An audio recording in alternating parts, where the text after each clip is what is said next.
Hey everyone, Fire here. Today we're going to be talking about the newly reworked Cloak of Flames. So for those of you who missed it, earlier this morning, GGG revealed that Cloak of Flame is being reworked next week, and the rework basically reads that it gains 67% fire resistance, 62% increased ignite duration on enemies, and 40% of physical damage taken as fire damage. Now we're going to assume that these rolls are 60 to 70%, and then we're going to simplify the physical damage taken as fire damage as simply 30% physical damage reduction, because that's what's going to happen when it gets converted. It gets converted into fire damage, and then your fire resistance reduces it down. So this is the equivalent of having about 7.5 endurance charges worth of physical damage reduction. Now, I am seeing a lot of people complaining that this is going to be a 1-out unique, and they're not entirely wrong, but mainly because I think that this is a really strong item for a certain niche, but it might retain its old rarity of being super common, which means that although it's going to be really good for the people who want it, it still may end up getting sold for 1 alch when it's not 6-linked. But 6-linked, I do expect this to actually be worth a bit of money, and we're going to talk about that. So I think this is a really, really good item for Ignite Elementalists.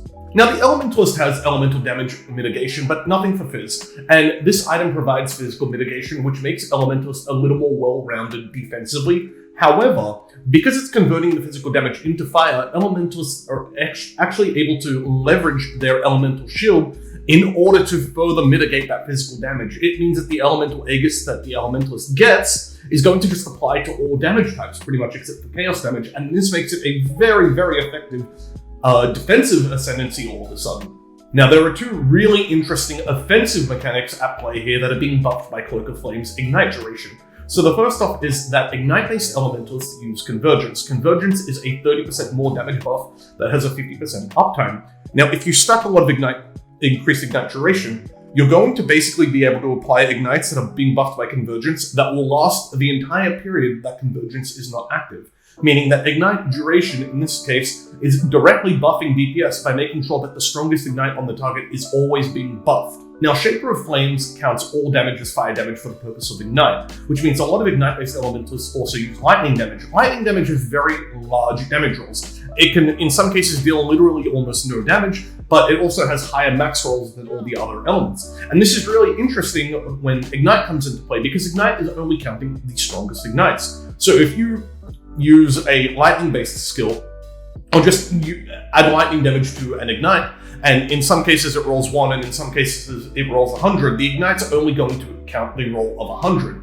This is really good for increased Ignite duration because it means it's only going to count the Ignites that end up dealing damage with their higher damage rolls and not the lower damage rolls. So if you think about most of the Elementalist Ignite builds, you're looking at around 20% more damage for the kind of Ignite duration roll that's being applied here. You're getting higher uptime on your Convergence buff, and you're getting way more mileage out of your Lightning damage rolls. This is really significant. And then on top of that, you're getting 30% physical damage reduction for these builds that also has the added synergy of eating into the Elemental Aegis, which is going to further mitigate the damage. So how does this affect EA Ballistas specifically? Well, we know that in the next patch, we're losing 1 Divine Blessing aura. We're also going to be probably losing another larger aura. Now, I'm probably thinking that the play here is to focus purely on evasion here. So rather than running armor and evasion, we're going to just focus purely on evasion.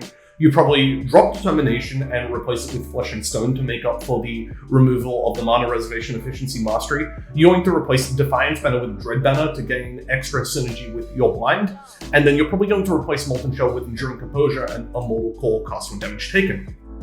So by basically using Cloak of Flame, you can focus purely on evasion and have really, really high levels of evasion, but also have consistent physical damage mitigation, which is really useful because the old version of EA Ballistas in a League Start scenario where you didn't have high amounts of armor just was not mitigating any significant amounts of damage from big hits, right? Big physical damage hits would pretty much one-shot you almost all the time until you started to invest really heavily into the character. But now with Cloak of Flame, that's not the case anymore. So you're just converting 40% of it into fire damage, 30% of it's just getting mitigated completely, and the remaining 10% is going to eat into your elemental damage shield. So this is amazing. This is just really good. I think EA Ballista is going to very significantly mitigate the nerfs that are coming into 3.19 by running Cloak of Flame and then running the adjustments that I've mentioned here. This is at least an option. I'm not saying this is definitely 100% the play, but this is probably what I'm going to be trying out given the information that we currently have access to. Overall, I rate this rework a 6 out of 9.